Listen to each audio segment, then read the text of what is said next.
There was a story of this lady, her name was Jennifer Ng, and she was smoking and she flicked a cigarette butt into a drain. And then 2 undercover Singapore police officers came to arrest her for flicking a cigarette butt into a drain. They were coming to arrest her. What happened was, she walked away from them. And you know how the Singapore police stopped her? I read this in the paper. One of the police officers ran in front of her and put his arms out like this to block her way. That's how the Singapore police stop a runaway. So inefficient. Very inefficient. You have to run, you have to lift your arms. Malaysian police, we got a much more efficient way. Somehow we don't chase people with cigarette butt in drain. No. If you go to a roadblock and you bust past the roadblock, you shoot past the roadblock, Malaysian police don't waste their energy chasing you. They just stand there. Solve the case already. Solve the case already. And the moment they stop the car, they open the boot, got all these weapons in the back.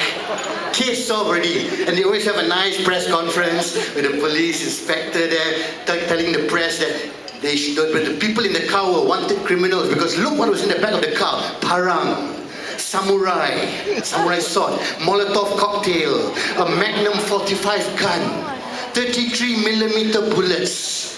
Of course, one reporter will ask, Tuan, if it's a Magnum 45 millimeter gun, why is it 33mm bullets? Soalan yang bagus.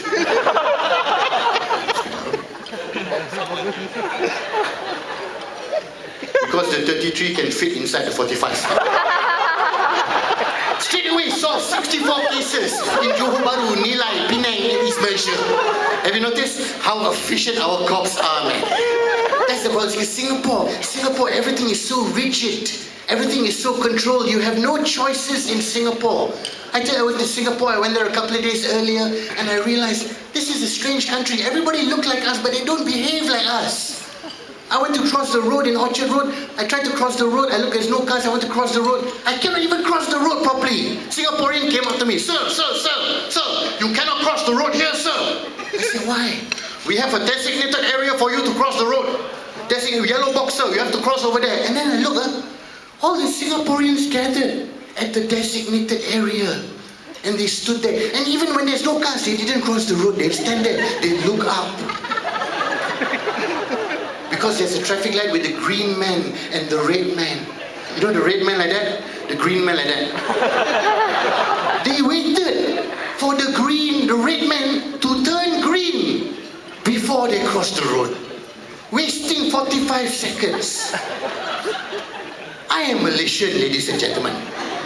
When a Malaysian wants to cross the road, we cross the road! Isn't it? We never wait for a red man to turn green before we cross the road. Just a suggestion. Because the traffic light is not working anyways. And even a Malaysian, when we cross the road, we don't even care there's traffic. We just cross the road, we put our hand up. Why everything? Have you seen Malaysian crossing the road? Just put a hand up. And Malaysian traffic, they won't stop, they won't slow down, they will avoid you. As long as you put your hand up. You put your hand up there, Malaysian traffic, oh everything!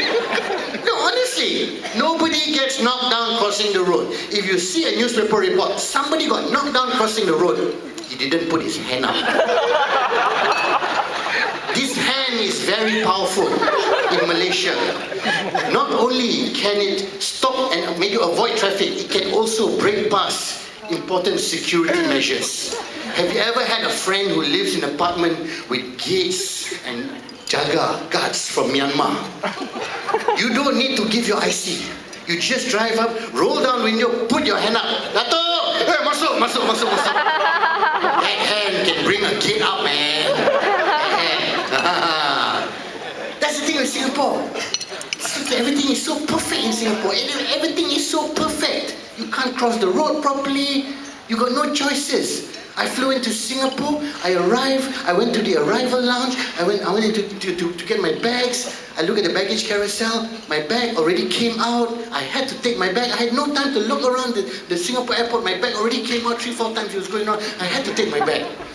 When I came back to KLIA, I was Malaysian, we got choices. First of all, you arrive, you go to the baggage carousel, you don't know which is your bag carousel, you don't know. A, B, C, D, E, F, G, because the TV screen not working, it's not working.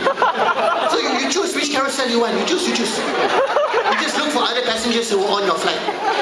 Oh, B, that guy was on our flight, B, standing at B, I think that's our carousel. So you all go to B lah. You don't know the flight standing there, he's looking at you. Hey, I think this is our carousel, that guy was on our flight, he's coming in. But then you ride there, then your bag like went to Bangkok. Never mind, you got choices. You can buy a new bag. You can walk around the airport. Singapore, no choice. Singapore, you take the bag. Have you been to a Singapore airport? Have you seen the taxi stands there? They've got a little yellow barrier, and you have to walk down the yellow barrier. Yeah, you have to walk down the yellow barrier to go to the front. Even though got nobody in line. Yeah, people walk down. There's nobody in line. They're walking down. I'm Malaysian. I saw nobody in line.